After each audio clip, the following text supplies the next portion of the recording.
Good morning, everybody. In a couple minutes here, the Bell 505, the new Bell 505 Jetranger X is going to be showing up here at our helipad, and we're super excited to be able to give you guys a comprehensive review, hopefully a comprehensive comparison between the Bell 505 and the Robinson R66. Let's get this day started. I'm excited. All right, here he comes, you guys.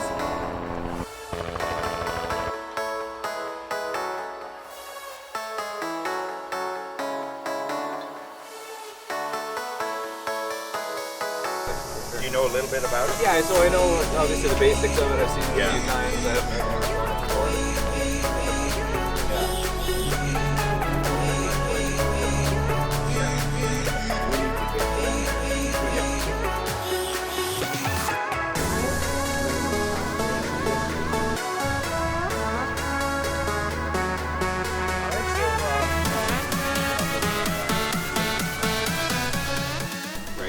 You know, as simplified as possible with all glass display.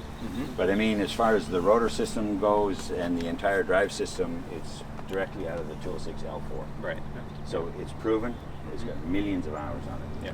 Yeah. So the blades haven't changed at all? Not at all. They're still the same. 206 L4 blades. And what's the life overhaul on the blades? They're a life limit item. Uh-huh. So they're 3,600 hours. 3,600. Okay. Yeah. All right. Yeah.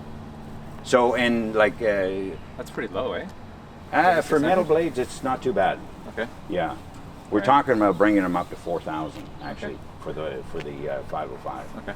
Because I remember the Schweitzer blades were 6,000 hours on those, Yeah. but yeah, that's lower than I thought. Okay. Yeah. But you know, I mean, so. I mean, we're still doing long-term fatigue testing on this aircraft, right? Because you'll continue to do that for about 5 years, even after you've initially introduced the aircraft, sometimes even longer. Yeah. Because we started out with about 50 life limit items in Chapter 4. Now we're down to about 25, and we'll just continue to knock those out until we get a respectable level to the point where that's as far as we can go. Yeah. You know. Yeah. So this helicopter is kind of made in 3 modules. You've got actually a cabin module, and the cabin module is got high-speed machining keel beams that run through the floor. Okay. You know, that's some of the system integration and the flight controls go through there. You can kind of see that right here. Okay. You know, and then you've got sheet metal. Yeah. And then you've got you can see when you come to the back of the aircraft, actually if you look inside here, you can actually see a tubular steel frame, which is a mechanical truss. Okay. And that truss is in reality the backbone of the aircraft. It picks up everything. It picks up the entire drive system, power plant, and everything else, and picks up the forward cabin. And you can see there it attaches the tail boom. Okay. So that's part of the mechanical truss. Yeah, you can see it there. Yeah, and it goes right up to the top there. And it picks up on the aft cross tube. And these panels, these composite panels, are removable. Okay. So the structure is inside. Yeah. So they're not structural. If you're doing run-ups or maintenance or something like that, theoretically those could be on for that. and we do that at the factory, so you can do checks and that. So right, and easily, well, just screws to remove them. They're just screwed on. Okay. Yeah. And then so that's the next big module for this aircraft, and then you've got the tail boom module. Yeah. So which is a monocoque, same as any 206, 407 series. Yeah. Traditional. Now this one here is a little bit longer because you've got the L blades, so to accommodate for the length. But in reality, it's very simple design. And it's aluminum alloy. Aluminum? Okay. Yeah, aluminum alloy. Yeah. So like I said, we've got a real mix of a mechanical truss that's a steel structure. You know, you got aluminum alloys, you got composites, you got some fiberglass, you got titanium around the engine area. Yeah. So as far as materials go. Yeah. So that's basically makes the aircraft. This aircraft also comes in high gear, which is another 6.5 inches higher. Okay. You know, we've got all kinds of kits that are being developed for the aircraft still. Yeah, I've been seeing those pop out. Yeah. So, but I mean, for you guys for training, you would probably keep it fairly simple, I would imagine. We don't need that much. Yeah, you probably don't even need bear paws because you'd be doing run-on landings. Yeah, exactly. No, it's true. I mean, we're happy to have them because we land in the grass and yeah, riverbeds and whatever else. Yeah, exactly. We've actually been up in the snow. Yeah, I mean, we do lots of mountain training and stuff with the 66 as well. Yeah. So it's really great to have for that.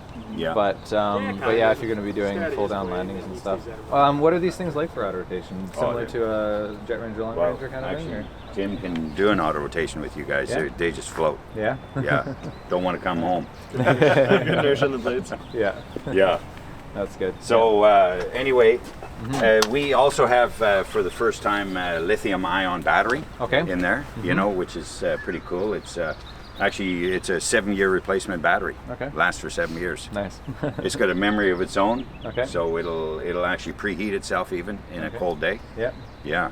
That's good. And all the circuit breakers are remote now. There's Okay. nothing up front anymore. Okay. Anything that needs to be seen as far as any issues or visibility is always on the G1000 Garmin displays. Okay. Yeah. So a couple more basic things. This is the baggage compartment. Okay. One thing you'll see about the baggage compartment, and this is the fuel cell down here. Okay. So you'll see the baggage compartment goes all the way through. Right. And it's directly under the mast. So as far as loading goes, you Yep. never have to worry about your CG. Okay. That's nice. And the Yep. fuel is the same thing. You Yep. fill it up, the Yep. filler's on the other side. Yeah. And again, you don't worry much about the CG. Right. So a different style of compartment, but similar capacity to a 66, from what I understand. Is that right? Almost the same. Very similar. Yeah, I think it is, yeah. Just a different shape. The R66 door is a little bit larger than ours, but exactly. as far as This is more narrow but longer, I think, right? Yeah. Yeah. Okay. And we're also going to have a door on the other side. So the nice thing is you'll be able to load from both sides. Okay. Yeah. That's coming out in the near future, or? Yep. Okay. So the other unique thing about this aircraft is that you can do all your DI, your maintenance checks is all done from this side. Okay. So this is the only side you come up on. Oh, interesting. So usually you step here, you have this door open, you step there, here. Yeah. You got a couple handholds, you can see all your oil levels, Okay. your controls, everything up there, check Nothing everything. to see on the other side. Nothing. Yeah. Okay. That's So kinda neat, yeah. again, you know, another thing from a pilot's perspective to simplify it. Yeah, exactly. Yeah. Now on the 100-hour inspections, Yeah. what's coming open? Like what's coming apart? The 100 hour is a very simple general visual inspection. Okay. The 300 hour is the bigger one. Okay. Okay. Yep. So the 100 hour, you're going to be looking at the areas that take the most wear and tear, like your landing gear assembly, Yep. your rotor system, your tail rotor system. Okay. You're going to concentrate in those areas. Okay. The 50 hour is a grease, Okay. you know. Just the grease of hub, the rotor head. the 2 hubs, Yeah. swash plate, that's it. Okay. Yeah. All right. 300 hours when you get into the bigger inspection. Yeah. That's the engine inspection. The engine inspection is I think it's a 300 hour to marry up with this. Yeah. Okay. Yeah. Yeah. So, and the engine is a dual FADEC engine, which is a nice thing, and you'll see that when Tim takes you through, they do the starts and that. Yeah. All the seats are full attenuating, so they meet all the latest requirements, Right. including the fuel cell. It's also crash resistant. Right. It has a So bladder, rupture- or? It's a bladder. Yeah. Okay. Yeah. Yep. Yeah. And then these are foldable, or they have? There are You can some get that are the utility foldable. seats that are foldable. They're Right. a canvas seat. Yeah. Because this is our demo. We like to cover it in leather and make it a little fancier. Yeah, exactly.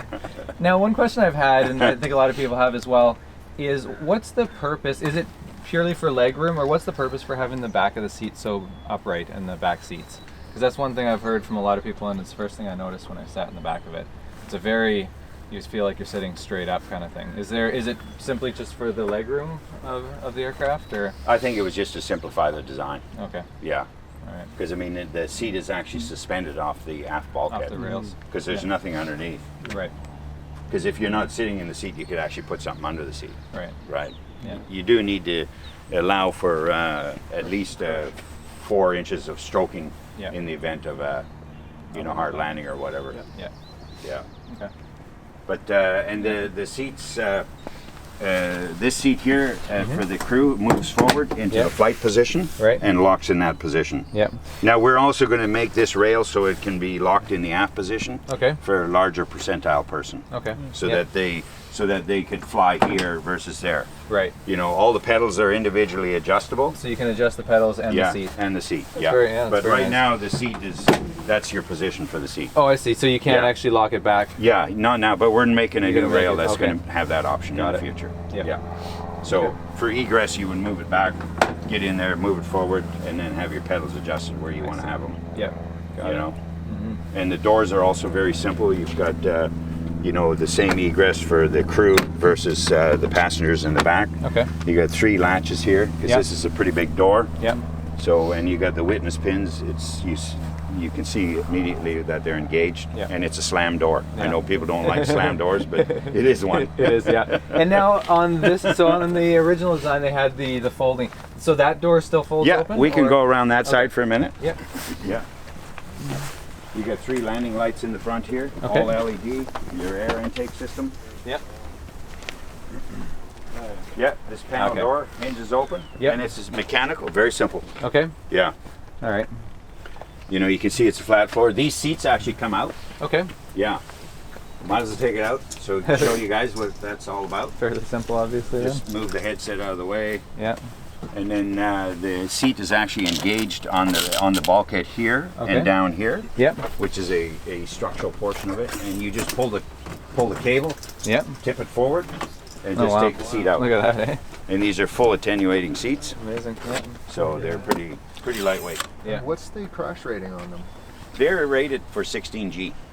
16. Yeah, they meet all the latest requirements. I mean, we have down, forward, aft, sideways. I mean, they all have different G loadings, but they Yeah. meet all the requirements. Yeah. And so the 16 would be For down, oh, yeah. And then when you go sideways and forward, the G loadings actually go up Okay. from that. Yeah. Yeah, it's amazing So- how much space you get back. So yeah, lots of space, and the helicopter comes with tie-down fittings. Uh huh. So that's standard equipment. Yeah. Yeah, Okay. but yeah, Basic I mean, empty weight is 21. No, what is it? 2180. 2180. 2180. I'm not gonna lie to you. Yeah, it's right here. Yeah, and I the gross brought weight is some- 3680, I think, right? This one's a little heavier because we have, obviously wire strikes in there. We got the leather seats. We got a From assembly, which is an anti-vibration damper. Okay. We got air conditioning in this. We put the extra headliner in it. Right. We put some extra stuff in it so we can show the aircraft. Yeah. We put a hard this one? point in the back, which is a mount for speakers, nights on. Okay. All kinds of equipment that you want to mount on there. Yeah. Yeah. This empty weight's 2,400 on this. 2400 on this Yeah. one. Okay. Yeah. That's good to know. Okay, so might as well put this back in. Yeah, for sure. Obviously, it comes So off as well. cargo hook is available. Yeah. Get pitot heat, position lights are off. Okay. Anti-collision lights on. Mm-hmm. PFD, MFD. If Yep. you had an issue, the Garmin's going to automatically re-index so that it would populate all the information on one. If you wanted to do it yourself, you could do it right there. Okay. Generator and battery are both off. The panel lights are set to auto. Hydraulics are on. Mhm. Engines start, run, crank switch. So when it's time to start, you simply push it in, rotate it to start, and then we just monitor. Okay. If you felt like it was going to over-temp on you, Yep. you could just push it in, rotate it back to crank. Okay. Bleed air, rotor brakes up, fuel valve handle is in, lock wire is installed, Okay. and you can turn the battery switch on. Okay. Everything starts running through its own bit at this point. Standby attitude module, the Garmin's, and the FADEC. Okay. As they complete their bits, you're going to start hearing the different alarms going off, Okay. and you mute those with the R12 button. Okay. So they'll continue until you mute them. Okay. And then this one has a ability to do a weight and balance on it. It is that does. correct? Okay. Brings up the weight and balance page. Mhm. You're about 160. About 150. Yep. Cam, you about 160. So I can get that. Yep. So it's only as accurate as what you put in. You say Right. fuel on board sync, and you'll see longitudinally we're going to be a little bit forward on the CG. That's the limit, or where's the so limit? I'll continue to, let's say we put, let's come up front. So that's telling me that 5 pounds, that if we got down to 5 pounds of fuel, we're going to be out of our forward Okay. CG. I see. As soon as you go forward of it, it turns red. Goes red. Okay. So this helicopter, I was explaining to the guys in the back, Mm-hmm. this is ballasted so that I can carry an average of 180 pounds up front, Okay. or I can go by myself with a suitcase. Okay. So Ballasted. Where's the ballast weight? on the tail. On the tail. Okay. So if fuel on board sync, it saves, or it accommodates or accounts for the fuel. Okay. You have And no said we have exceedances. 3. That's our fuel there? 305. Yep. 305 pounds. Okay. We have a gross weight of 3455 when we take off, so about 230 pounds below max gross weight. Okay. Confirm the weight and balance. It saves it on this card. Okay. So if there's ever a question of, you know, post-incident, Yep. whether or not the weight and balance was done, it's Yep. there. That's good. There is H-toss. I'm going to turn it off because it'll just continue to bark at us. Yeah. You can inhibit it or say reduce performance. Reduce performance is going to announce obstacles within 160 feet of the aircraft. Okay. And then we'll bring up the engine page.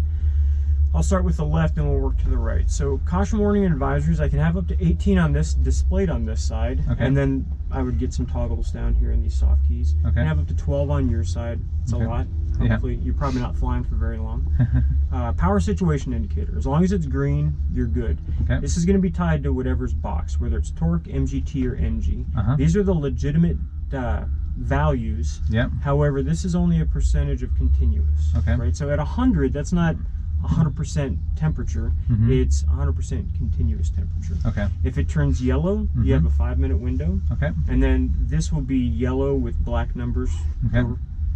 placed. If it turns red, Mm-hmm. you'll get the an audio alert that Okay. you're in that transient or that exceedance. Okay. Rotor is always in that. Normal flight RPM is 104 in this helicopter rather than 100. Okay. Long needle is rotor, short needle is N2. Mm-hmm. Your engine, transmission, electric, and fuel information is all right here. Okay. Pounds per hour are displayed in 10-pound increments. Okay. The total fuel is displayed in 5-pound increments. Okay. This information is always there. So if I bring up the map, you always have your engine information here, and you've got your fluid and electrical information right here. Okay. So a couple other tests. Audio test, this is, you hear where all the different alarms are. Yep. This runs a continuity check with chip detector and fire detection the whole time that the aircraft has power. So if you had a transmission chip that went not picking up ferrous particles, but if it was no longer reading the system, you'd get a CDN off. It'll tell you which one once you land. Right. Okay. All right, so my headset on. Yep.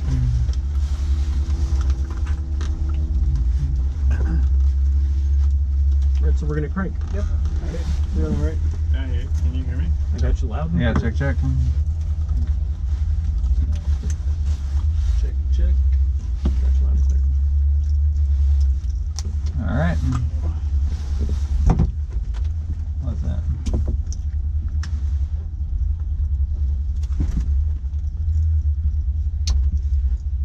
Can you hear me now? Yep. Yep. Got you loud and clear. Check. Do you want them to close the hangar door? Yeah. Well, when Yeah. you lift off. Yeah. Once we left off, that's Wanna fine. close the door? Alright. Okay, All so right. throttles. Can you hear me now? Yep. Can you hear us? Nope. I can't hear you through. No, you can't use this one. You can't No, use he's that one. he's putting that into the recorder. Well, just use the headset. What about now? Use the headset. We can hear you fine. You can hear. You can hear me. Yeah, we can hear you. Yeah. I can't hear you. Audio. Can't hear us. Now That's weird. Can you hear us now? Check. Check. Yeah, we still hear you. It cuts out. Huh. That's weird. Just throw on a headset then. All right. All right, so as soon so throttles. So we don't Yep. have a traditional twist grip. It's a two position switch, idle and fly. Yep. You can start this helicopter and fly as long as you know the engine oil temperature is above 40 degrees. Okay. The pilot on the controls is the only one that'll have the throttle and fly. Okay. That always gives the pilot on the controls the ability to go to idle. Okay. All right. So as So- soon as you go ahead. So it's not the same on both sides. It is the same on both sides. Yep. But it's fail-safe to the on position. So it's an electrically inhibited, or I it's see. electrically held in idle. Okay. So for instance, during the start, if Yep. you lost all electrical power, Yep. the engine still has a Whatever permanent you just did, magnolia. cut mine So the out. helicopter's still going to start, that? but if we lost Mine just cut out. electricity in the cockpit, Yep. it's just going to go right to fly. Okay. So if you put it in a practice auto rotation type of profile, Yep. and you lost the electrical power, it's automatically going to go back to fly, Okay. rather than you having to deal with There we go. no visual, no audio. And As soon as Right. that came out, I can hear again. all right, so as soon as you are ready, Yep. just push it in, rotate it, start. Okay. Okay. So when ready, push it in and rotate to. Yep. Okay. Rotate and start. 52 on downwind ahead. And don't hold it or anything, right? Nope. Get a Okay, start so I'm triangle. launching. Yep. Start engage. Yep. Blades turning. Temperature's rising. Full pressure's rising. Okay. And you have two levels of the fader, or three, but for the start you've got channel A and channel B, Yep. both running parallel, so if there was a problem, the FADEC would abort the start. Okay. If you didn't like the rate, you can always push it in and rotate. Push in Yep. back to crank. Okay. Watch your knee. And now we'll turn the generator on. Okay. So gen on. We picked up a load. Good. All right. And as soon as you're ready, so have you flown to 206? Yeah. So you know at flat pitch, there's negative pitch on Yep. the blades. That's right. So when you roll this from idle to fly, you get that A little bit negative. of hop. I Yep. normally bring in about 1 millimeter collective. Okay. Alright. So now you're saying? Flip Sure. it to fly? Yeah. Okay. The acceleration rate was Is the RPM because low rotor comes on at 85 and off at 95. Okay. The acceleration rate was tested in Maribel on ice. Oh, so okay. That's there's nice to enough know, yeah. there's enough friction that if it's on ice, it's not going to spin on you. Yeah. Over here you can bring This is my up friction. yes for the cyclic and then collectives right down here. Is it? Delta Zulu, surveillance terminated, clear on There's about 5 pounds of preloaded friction on the cyclic. Okay. But because right now it feels like if I try and loosen it, it's very tight. So is it There's- all the way it's loose right always now? tight, and there's only about a quarter turn travel. Okay. So it was all the way loose. Yeah. Yeah. Okay. You can bring Okay. up nearest, you can bring up a timer. 130, wind calm, clear for takeoff. You can bring up a traffic map on that side. I'll kind of talk through the traffic maps as we go. Yep. So you've got airspeed, Uh-huh. altitude, and then an attitude indicator here. Yep. You've got your engine information, ground speed, indicated airspeed. Okay. Once we're flying, you'll get a wind vector right here. They'll show you where the winds are from. Okay. Radar altimeter, normal barometric altimeter. Okay. Report Lehman. 3024. All right. Okay. And listen to ATIS. PC that you have information echo. Echo.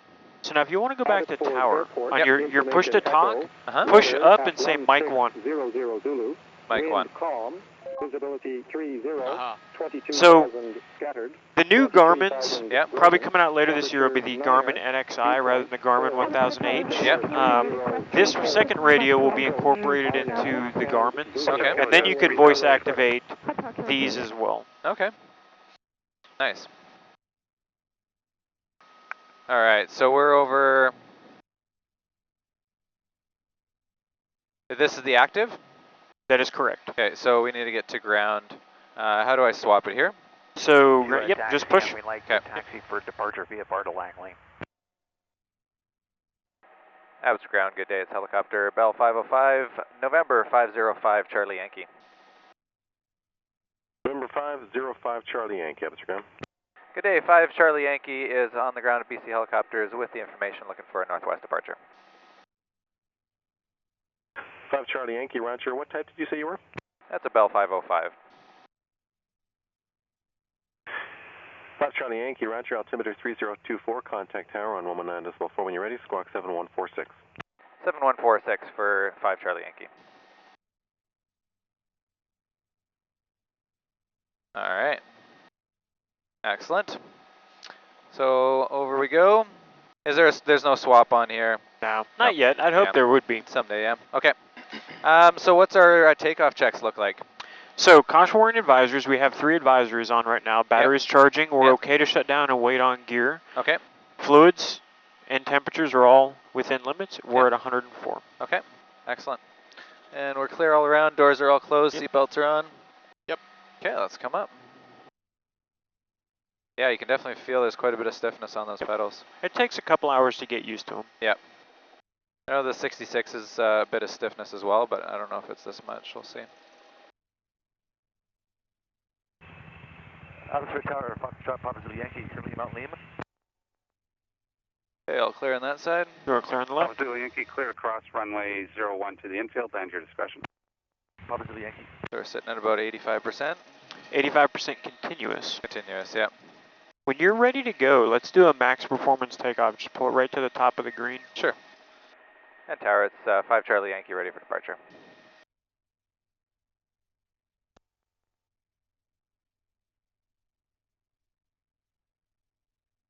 Charlie Yankee, tower, depart BC helicopters at your discretion, track northbound until I advise, remain east of runway 01.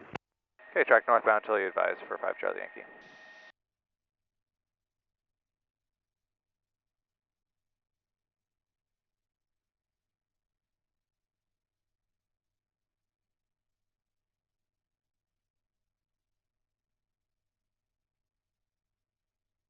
And tower November 812 Golf, Sierra's holding short of 01 at Charlie, ready for departure. And so trim ball would be here. Okay. Line up on 801 at It's like Charlie. a sailboat. Yeah. Step on the boat, put it under the sail. Yeah. Tower, Papa Bravo Charlie on downwind 4, touch and go. So now your wind vector popped up. It's GPS based, so when you get low and slow, and when you lose your airspeed indicator, you lose that as well. Okay.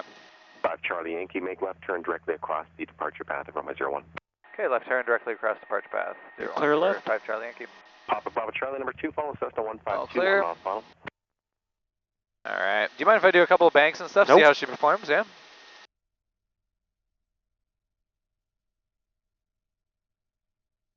Yeah, very smooth. Incredibly smooth. It's still a two-bladed rotor system, so Yeah. you have that inherent two-bladed rotor system hop. Right. This transmission is mounted to the airframe with what we call a live mount. Okay. We started that with the 429, Uh-huh. and it's basically a cartridge that has elastomerics with a glycol material under a nitrogen charge. So the Right. transmission moves, the fluid moves to counteract the movement of the transmission. Okay. So it's got a lot better tail than a 206 does. Right. If you want to bring it to a stop and just do an out-of-ground effect pedal turn just to kind of assess it, You want to do that? yeah, Sure. it's rated for 25 knots. Okay. I've had it doing a 25 knot pedal turn. Okay. Does pretty well.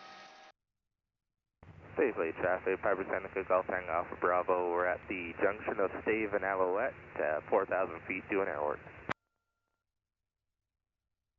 Notice you slow back and you lose your wind data. You still have your ground speed, so it'll kind of give you an indicator of when you're at a stable hover. And we're headed towards Masqui Island.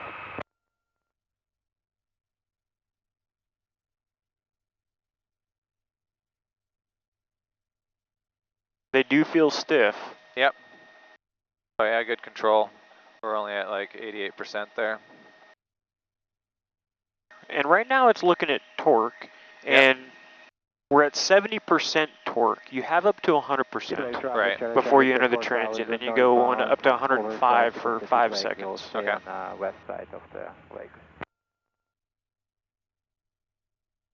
And how do they do in high turbulence situations? Have you guys had them out in the mountains in high turbulence? Absolutely. Yeah. I mean, it's a light helicopter, so Right. you know it.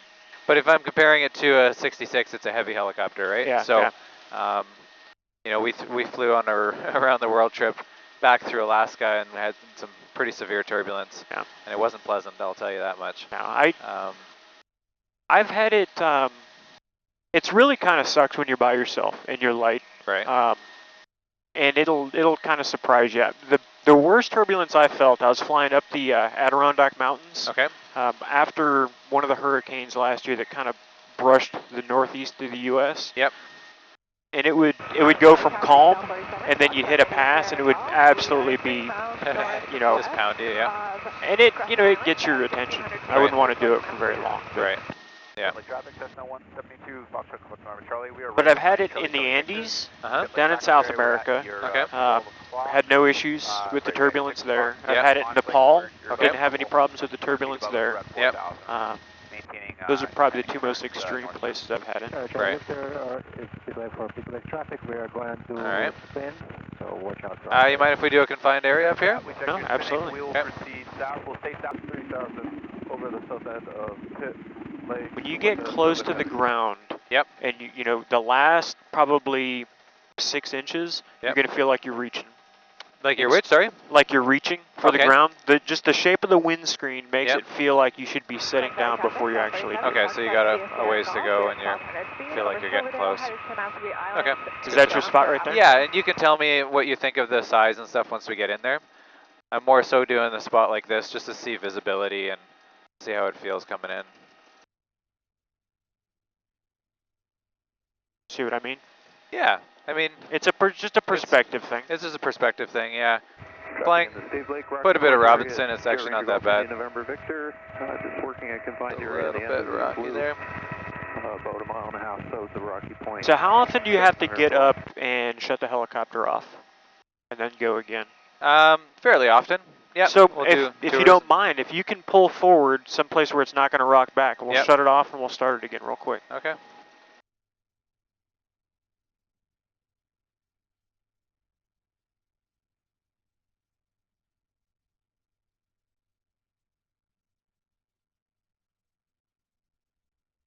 So as soon as you're ready, just go to idle. Okay. And leaving the collective up just a hair until it gets idle? Just until it gets down, yep. Okay. I'm going to turn the air off. Yep. It's going to tell us when it's okay to shut down. Okay. What's the average length of time? 30 seconds once the collective gets down Okay. below a certain percentile. Yep.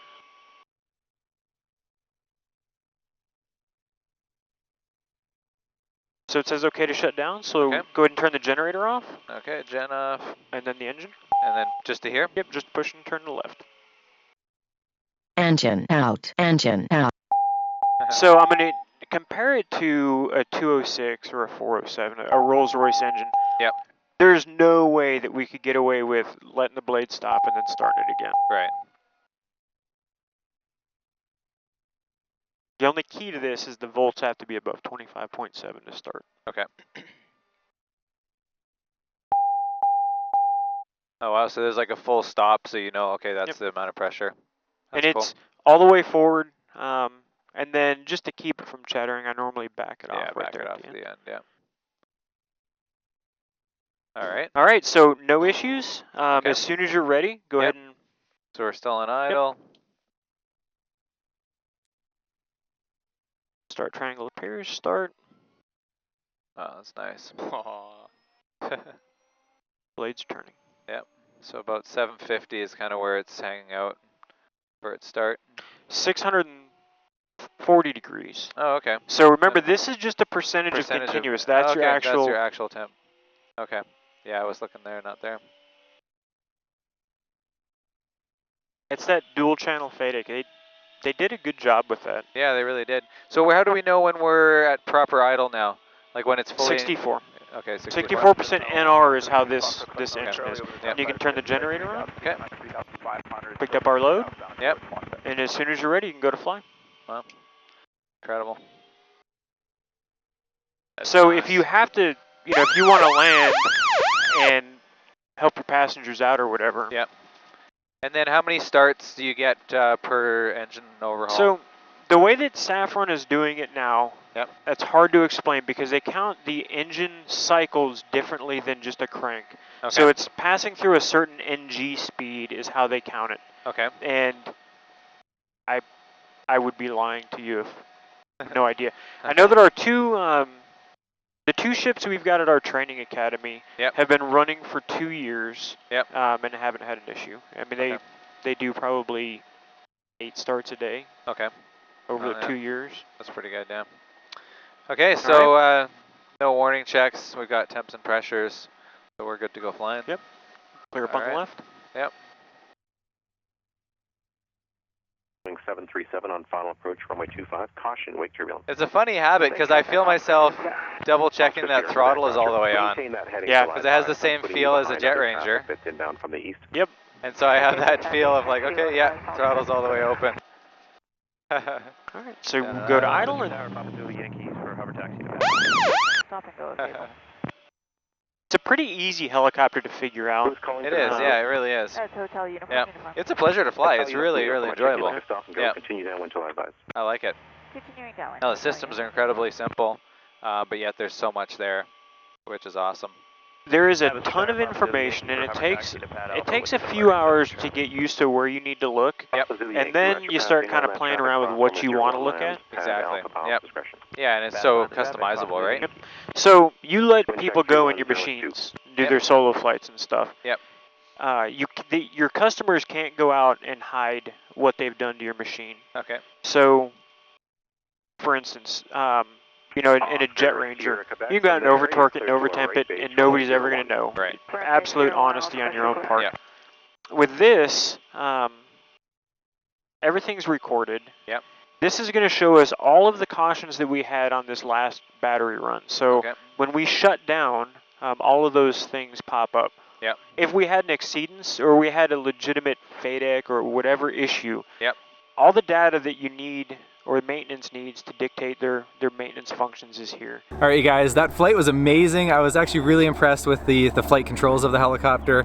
So just to give you guys an idea, this is base price just over $1.3 million. So I think it was 1.315 or so.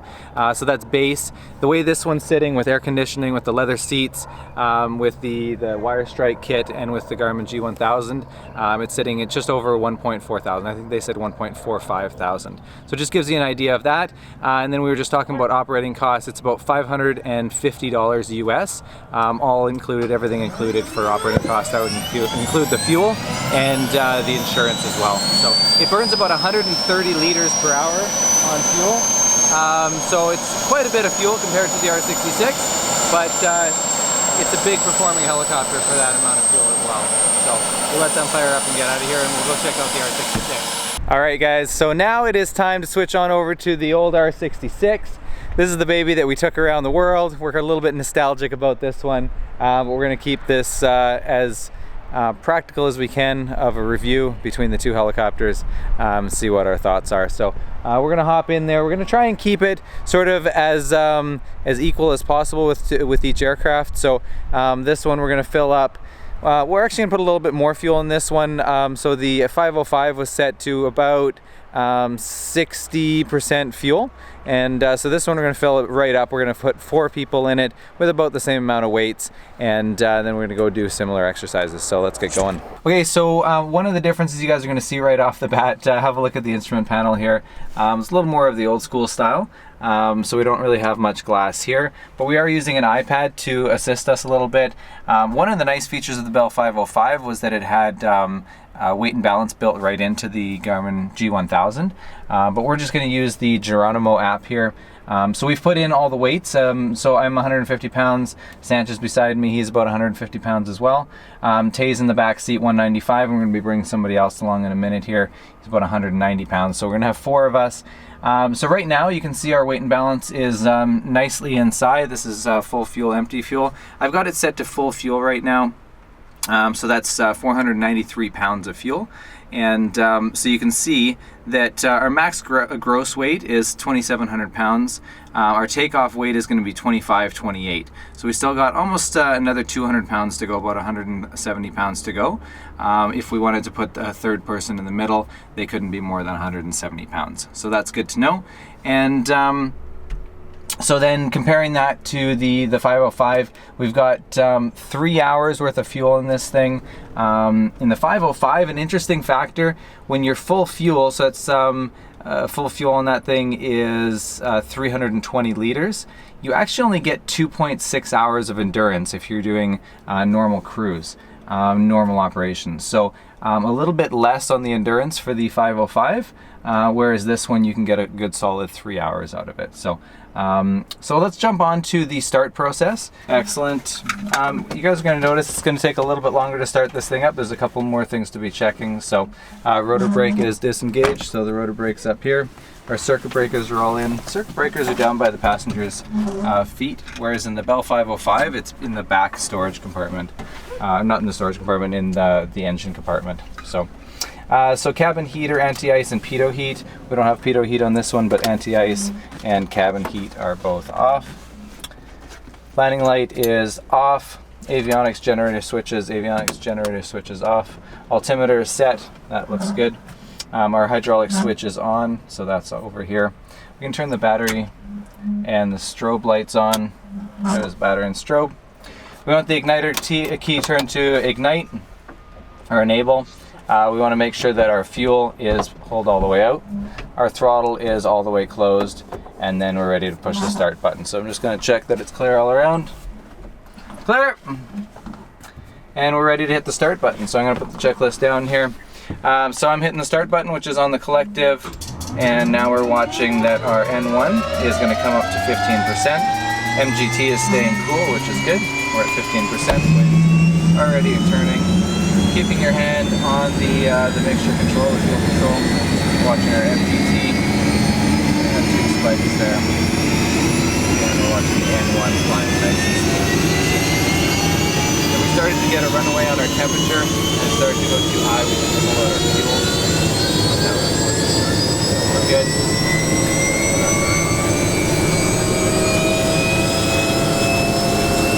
Okay, so just going to do the final checks here.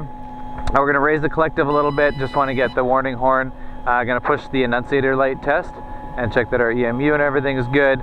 You hold that for 3 seconds. As long as the EMU doesn't stay on, then the computer hasn't recorded any exceedances, so that's good. And then we're going to do a hydraulic check, so double check that the hydraulic system works off, back on, and we're good. So we're going to roll it up and let's get out of here. Okay, so we're just lifting off here. So we've got 4 people on board now, and so let's have a look at our power setting as we lift it off. About your 12 o'clock. There's about 85%, and we're just coming out of a bit of a private residence here, so I'm going to pull it to 95, and you're going to see... Go off kilo tires, speed advised. I do have a conveyor on approach on about a 4.5 mile final, runway 07. Okay, check the traffic on the approach for runway 07 for Golf Kilo. Alright, so climbing out here about 92% now. And as I gain some speed, that's good, coming through 80 now. Excellent! Alright, Tay, so you're the numbers guy. Let's talk numbers here on this thing while we're heading out of the northwest route. So, we were just looking at comparison for operating costs. Alpha Kilo identified. Contact Tower to Tower 1210. 1210 now for Echo Alpha Kilo. And Tower to Echo Alpha Kilo with you.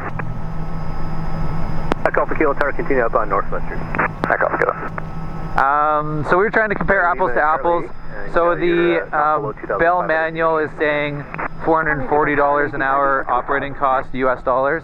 But if you add insurance into that, you're looking at about $550 an hour, depending on how many hours you're going to do a year on it. So the Robinson price was $340 an hour. Is that correct? $380. $380 an hour. Okay, $380 US an hour, and so a little bit of a difference on there. Now base purchase price on a 66 like this, you'd be looking at about $920,000 US. If you want to get a Garmin G1000 or 2 Garmin G1000s, an autopilot in this thing, in the R66, you're looking at about $1.1 million. When you're looking at the 505 base, 1.31 million, and then basically decked out the way you guys just saw it with the Garmin G1000s, you're looking at about 1.45 million. They don't at this moment have an autopilot feature on the 505, but I'm sure that that's going to be something that's not going to be too far in the future coming out. So that's kind of the raw numbers on it from an operating cost and a purchase point of view. Okay, so one of the interesting things that they did with us is he wanted us to get into an out-of-ground effect hover. So we're just up here at 2,000 feet right now. We have quite a bit more wind. This is a couple days later here now that we're doing this, but quite a bit more wind than we had on the flight with the 505. But essentially the idea is they wanted us to get to 0 and just do an out-of-ground effect pedal turn. Not something that you would normally do, but we're going to do that here. So we're down to 0 right now, and they just wanted to show controllability, so we're going to do that with this thing as well. We're all leveled off, and we've got full control all directions. little bit of a tailwind here now, so I'm just pushing through that. We're using about 72%. Now something that's interesting, this one, our torque gauge is showing us percent of 100%, so like right now it's 75% of 100, whereas on the, I think they call it the FLI, the first limit indicator on the 505, it's showing you percentage of max continuous. So right now we're basically at 100% max continuous. You can see let's bump down into wind there again. So we're at 75%, 80, about 82 or so there would be our max continuous. So slightly different. Is very intuitive in the 505. It's basically just showing you whatever your max limit is of that moment, whether it's your N1 MGT or your torque. It's showing you that instantaneously, so on the gauge there. So that's really nice, and it's showing you 100% to your continuous, and then you can go into the yellow from there, so kind of cool. Okay, so we're just going to come into that same confined area that we were in the 505, and I won't be shutting it down, starting it back up again, but that was one thing that really impressed the heck out of me with that 505. Not only how easy it is to shut it down and start it up, but how quickly you can do it and how you don't have to worry as much about the temperatures. So on that thing, it's usually about it tells you when it's ready to shut down, but it's usually about a 30-second cool down, whereas in this thing it's a 2-minute cool down. So, you know, fairly substantial difference. And then basically as soon as those blades are stopped, you can fire that thing back up and you're not going to have any concern about over-temping it. This one, you're going to have to be fairly cautious. I'll show you that in a second as soon as we touch down here. You're going to have to be fairly cautious that you're not going to have an over-temp. So you could still do that. You could shut it down and start it right back up again. But what you have to be careful of is that you have a good strong battery. And then when you go ahead and fire, you're watching your N1 coming up, the MGT has to get below 150. As long as you get your MGT below 150, then you're going to be good to fire it up right away again. Even though this guy here will probably climb 17, 18% before you get that MGT down below 150. But once it is, in goes your fuel and you can fire it back up again. It's just going to take you a little bit longer for the process, and you have to be more mindful of that because it would be very easy to overtemp this thing if you had just shut it down and then you're trying to start it back up again. Okay, so just coming out of the confined area here, we've got 80%, 85%, nice strong climb, there's 90%. So again, this is 4 people and full tank of fuel. Got about 95% fuel right now. Good, and coming off. Now, one thing let's talk quickly about. Average fuel burn in the 505 is about 130 liters per hour. In the R66, under the same conditions, you're looking at about 88 liters an hour.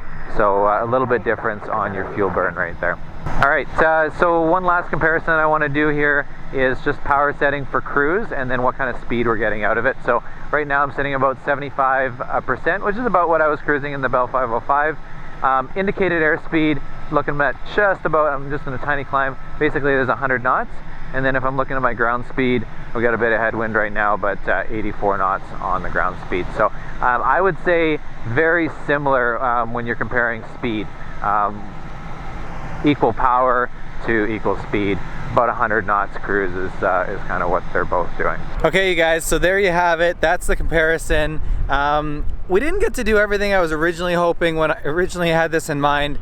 I thought the flight was going to be a little bit longer and we were going to be able to go up into the mountains and really test this thing out with 5 people on board, full tanks of fuel, get it up to the top of Mount Robbie and see what these things are like comparison side by side. Wasn't able to do that, unfortunately, but there was lots of great things that we were able to compare. I hope you guys enjoyed it.